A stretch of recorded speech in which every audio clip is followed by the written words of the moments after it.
नमस्कार दोस्तों। आज हम बात करने जा रहे हैं मार्वल सिनेमैटिक यूनिवर्स की उस सुपर हीरो टीम की जिसने कॉमिक्स से लेकर बड़े पर्दे तक हमेशा दर्शकों के दिल में खास जगह बनाई है। द फैंटास्टिक फोर 2025 में आ रही है। इस टीम की नई कहानी the fantastic four first step, जो हमें बताएगी कि कैसे ये चार लोग आम इंसान से बन गए मार्वल के सबसे यूनिक सुपर हीरो। तो चलिए शुरू करते हैं इस रोमांचक कहानी को आसान और मज़ेदार शब्दों में। पार्ट वन, चार वैज्ञानिकों की कहानी की शुरुआत। कहानी शुरू होती है 1960 के दशक जैसी दुनिया में, जहां साइंस और स्पेस की खोज का जमाना है। यहाँ हमें मिलते हैं रीड रिचर्ड, एक बेहद बुद्धिमान साइंटिस्ट से। बचपन से ही उसका सपना था स्पेस में जाकर नई दुनिया को समझना।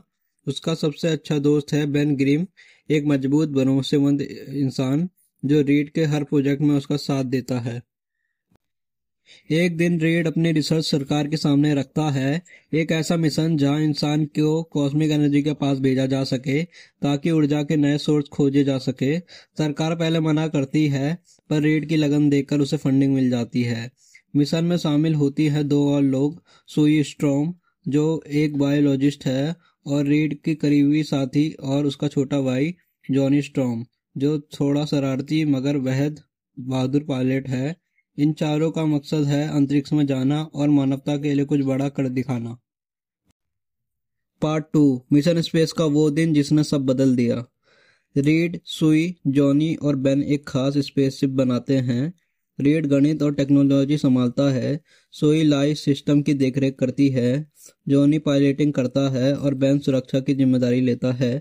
स्पेस में पहुंचकर वो एक अजीब नीले और सुनहरे प्रकाश वाले कॉस्मिक स्टॉर्म में फंस जाते हैं। रीड इसे स्टडी करना चाहता है, लेकिन अचानक एक जबरदस्त ऊर्जा विस्फोट होता है। स्पेसशिप डगमगाने लगता है, सिस्टम फेल हो जाते हैं और किसी तरह ये चारों धरती पर वापस लौट आते हैं। लेकिन कुछ बहुत बड़ा बदल चुका होता है। पार्ट थ्री, शक्तियों का जन्म। धीरे धीरे उन्हें एहसास होता है कि वो अब पहले जैसे नहीं रहे। रीड रिचार्ज का शरीर खिंचने लगता है, वह अपने शरीर को किसी भी आकार में मोड़ सकता है। वो बन जाता है मिस्टर फंटास्टिक। सोई स्ट्रॉन्ग खुद को अदृश्य कर सकती है और अदृश्य बल क्षेत्र बना सकती है, वह बनती है इनविजिबल ह्यूमन। जॉनी स्ट्रॉन्ग के शरीर से आग निकलने लगती है, वह उड़ सकता है। उसका नया नाम होता है ह्यूमन टॉर्च।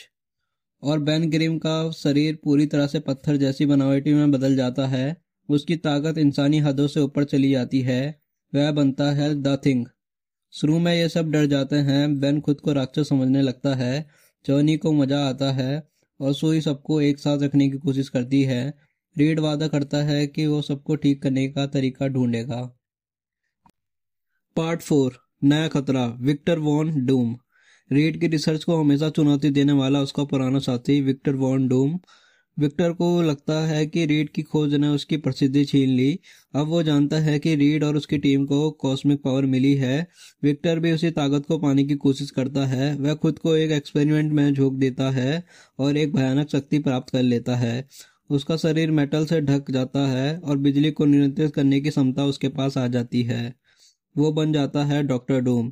डूम का मकसद है रीड और उसकी टीम को खत्म करना और दुनिया पर राज करना। पार्ट फाइव, पहली लड़ाई, ताकत की परीक्षा। डूम न्यूयॉर्क शहर पर हमला करता है ताकि सबको दिख सके कि असली गॉड कौन है। रीड और उसकी टीम पहली बार एक साथ अपने पावर का इस्तेमाल करती है। जॉनी उड़कर डूम के हथियारों को नष्ट करता है। सुई अपने फोर्स फील्ड से नागरिकों की रक्षा करती है। रीड डूम की मशीनों को रोकने की कोशिश करता है और बैन अपनी पूरी ताकत से डूम का सामना करता है। लड़ाई बहुत कठिन होती है। डूम लगभग जीत ही जाता है, लेकिन रीड और सुई मिलकर उसकी ऊर्जा को उसके खिलाफ मोड़ देते हैं। आखिरकार डूम हार जाता है और भाग जाता है, लेकिन सब जानते हैं कि वो वापस आएगा। पार्ट सिक्स, टीम की पहचान, द फंटेस्टिक फोर का जन्म। लड़ाई के बाद दुनिया पहली बार इन चारों को हीरो के रूप में देखती है। लोग उन्हें नाम देते हैं द फंटेस्टिक फोर। बेन अब खुद को पहले जैसा नहीं बना सकता, लेकिन टीम के साथ उसे नया परिवार मिलता है। जॉनी अपने फ्लेम पावर को काबू में करना सीखता है। सुई टीम की भावनात्मक नींव बन जाती है और रीड एक साइंटिस्ट के साथ साथ एक लीडर बन जाता है। रीड कहता है, हमने कुछ खोया जरूर है, लेकिन हमने इससे बड़ा चीज पाई है, एक दूसरे को और दुनिया को बचाने की ताकत। पार्ट 7 भविष्य की झलक। एंड क्रेडिट सीन में दिखता है कि डॉक्टर डूम कहीं दूर अंतरिक्ष की गहराइयों में किसी रहस्यमय शक्ति से बात कर रहा है। वह कहता है अब अगला कदम है मल्टीवर्स पर राज करना, जिससे साफ होता है कि कहानी यहीं खत्म नहीं हुई। फैंटास्टिक फोर का रास्ता अब एवेंजर्स, एक्समैन और पूरे मल्टीवर्स से जुड़ने वाला है। तो दोस्तों यही थी कहानी the fantastic four the first step 2025 की। अगर आपको यह नरेशन पसंद आया हो तो वीडियो को लाइक करें, शेयर करें और चैनल को सब्सक्राइब करना ना भूलें। मिलते हैं अगली वीडियो।